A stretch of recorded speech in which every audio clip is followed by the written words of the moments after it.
Саламатсыздар ма, құрметті көрермендер? Бүгін біз мынандай қазақша дулыға қазақша батырдың қалпағын жасаймыз. Ол үшін бізге керек қазір схемасын бәрін сызып беремін. Вот мен сразу мына жерде өзім шаблоныма байланысты жасап қойдым, қалай болу керек екенін сіздерге көрсетемін. Бұл қалпағымыз міне жерде 12 сантиметр, 6 сантиметр ортасынан бөлдікті, 6 сантиметр мына жағынан, 6 сантиметр мына жағына. Өйткені сіздер точно біліп отыру үшін солай ортасынан центр жүргіземіз.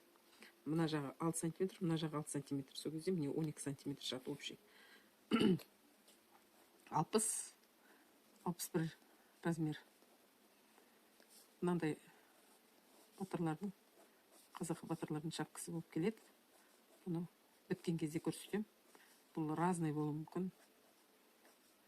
Біреулер мынандай кольчугасымен, шынжырымен, или болмаса жаңағы басқаша матамен, или болмаса мехпен әртүрлі қылып жасайды.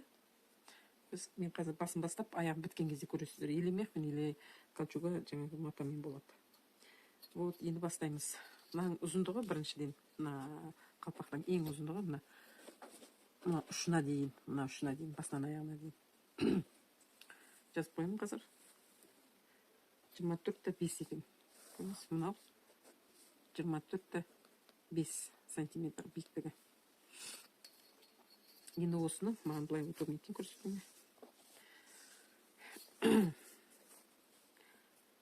6,5 сантиметр биіктіктен. Мына жерде 6,5 биіктікте. Мына жерге жазып қоям. 6,5 биіктікте. Точкалап қоямыз да, екі жағынан тоже 6,5 қылып аласыздар. Содан осы точкамен мына точканы қосасыздар. Чтобы өздеріңізге удобно болу үшін. Одан кейін тағы да мына центрден, тағы мына төбесіне қарай неше сантиметр. Біз көреміз неше сантиметр? 3,5 сантиметр. Міне қарасаңыздар, көрініп тұр 3,5 сантиметр. Бұл жердің уже көтерген кездегі точкамыз неше болатын қаздарымыз. 5,5 да 5,5. 5,5. Мына точкадан, мына точкадан, мына точкадан, мына точкаға дейін. Значит, 11 деген сөз. Мына жерде 12 болды общий. Мына жерде 12. Мына жерде 11. Енді мына точкаға дейін тағы көтереміз. Бұл бізде где-то көрсетіп қояйын. 4,4 сантиметр. 4 миллиметр. 4,4 миллиметр. Осы биіктікте, мына екі жағында бүйтіп, мына жерге дейін көтереміз. Бұлай көтереміз, міне, бұлай. Тура болып шығады. Сосын бұл жерде қанша өлшеміз? 4,4 екен. Ровно 4 сантиметр, мына жақта 4 сантиметр. Сонда мына точканы точка қосқан кезде 8 сантиметр. Мына жерде бізде 11 болды, мына жақта 12 болды, мына 11, мына сразу 8 сантиметрге сразу түсті. Енді одан жоғары қарай бізде, қарасаңыздар, 3 сантиметр. 3 сантиметрге көтереміз. Оның биіктігі міне точкалап қоямыз да. Мына жақтан тағы 3 сантиметр, мына жақтан 3 сантиметр қосамыз. Сол кезде, 3 сантиметрге даже жетпейді екен. 2,8 болады. 2,8 сантиметр. 2,8 сантиметр жазып қояйын. Сол жерден мынаны бір-біріне қосқан жерді қараймыз. 2,5 да 2,5. Біз неправильно жасадық. Значит, точно 3 сантиметр болса, мына жерде 2,5 да 2,5 болды. Ровно 5 сантиметр. Дұрыс. Онда дұрыс, 3 сантиметр. 3 сантиметр. Мына точкамыз сонда 2,5-нан 2,5 болады. Значит, 5 сантиметр деген сөз. Мына жерде 8 сантиметр, мына жерде 5 сантиметр. Одан ары қарай бізде жоғары көтерілгенде 2 сантиметр болу керек. 2 сантиметр. Бұл жерде 1,5 да 1,5. Точно. 1,5 да 1,5. Мына точкадан мына точкаға дейін. 1,5. Мына жері 2 сантиметр. 2 сантиметр. Мына 3 сантиметр болды. Тура мына жері 1,5. Значит, ортасы 3 сантиметр деген сөз. Енді мына жерден, мына ең биік точкасына дейін өлшейміз. 5 сантиметр екен. 5 сантиметр. Осыны мына жерге дейін 4 сантиметр. 4 сантиметр осы жерден мына екі жағына 1-1 сантиметр кетеді. 1-1 сантиметр бір-біріне қосасыз да, ар жағына 1 сантиметр тағы қосып, мына жерге 1 сантиметр, былай 1 сантиметр биіктігі. Соны бүйтіп үшбұрыш қосып саламыз. Мына жерде 1 сантиметр, мына жерде 1 сантиметр ара қашықтығы. Болды. Осымен біздің мына точкаларды сосын бүйтіп бір-біріне қосамыз. Болды. Басқа ештеңе керек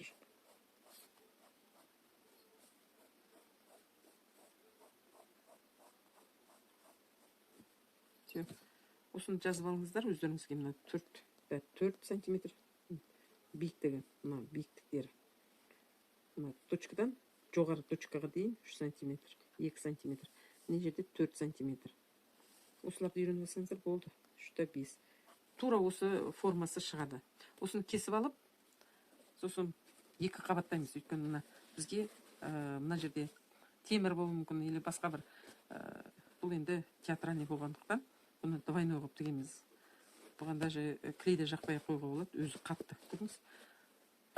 Осындай қылып тігіп қатырып аламыз.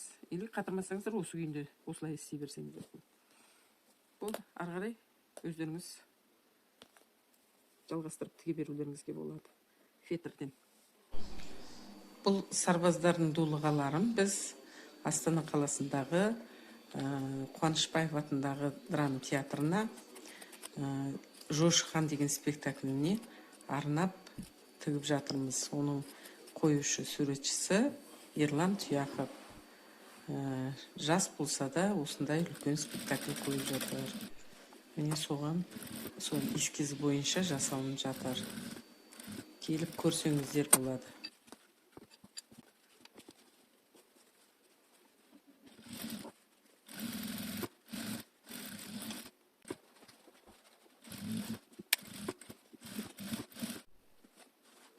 Алдардым.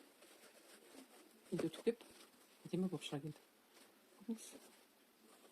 Енді түктеу керек болды.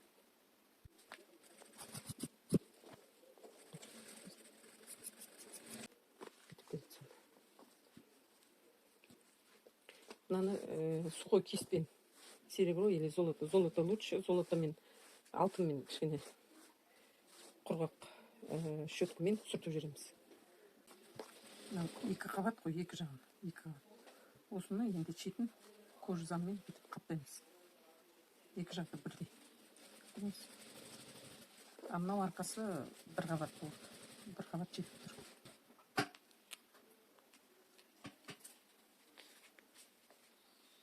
Нешетіне ұштап келтіреміз. До конца тіксеңіз, сосын өзі ұштап. Құрметті көрермендер, менің каналыма тіркеліп, батырманы басып қойыңыздар. Келесі видеомда менің айыр қалпақ, басқашты қалпақтардың түрлері, сосын кейін